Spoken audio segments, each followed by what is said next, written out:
সভ্যতার বুনিয়াদ বিনির্মাণের দোয়ার মক্তব প্রকাশন তার প্রতিষ্ঠার অর্ধযুগ পেরিয়ে সপ্তম বছরে পদার্পণ করেছে।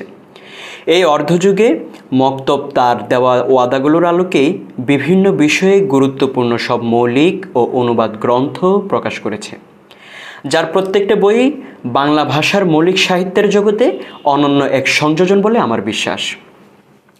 এবং এগুলো স্ব জায়গা থেকে সময়ের আলোকে অপরিহার্য বইও বটে। মক্তবের বইগুলো পড়ে আমার মনে হয়েছে এই বইগুলো একজন মানুষের ব্যক্তিসত্তা হতে সামগ্রিক জীবনের প্রভাব আনতে সক্ষম।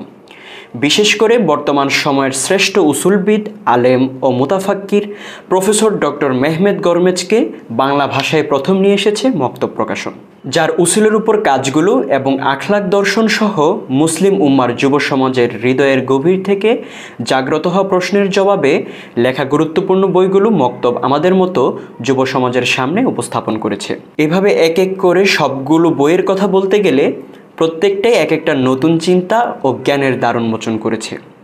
এই সকল কারণেই মক্তবের একজন নিয়মিত পাঠক হিসেবে প্রতিষ্ঠা বার্ষিকীতে এসে কৃতজ্ঞতা জ্ঞাপন করছি মক্তবের প্রকাশক, লেখক, অনুবাদক ও মক্তব পরিবারের সাথে সংশ্লিষ্ট সকলের প্রতি। আর প্রত্যাশা করি মক্তব তার এই বর্ণাঢ্য পথ চলার ধারাবাহিকতা বজায় রাখবে এবং বাংলা ভাষা সাহিত্যের জগতে এক অভূতপূর্ব বিপ্লব সাধন করবে ইনশাআল্লাহ।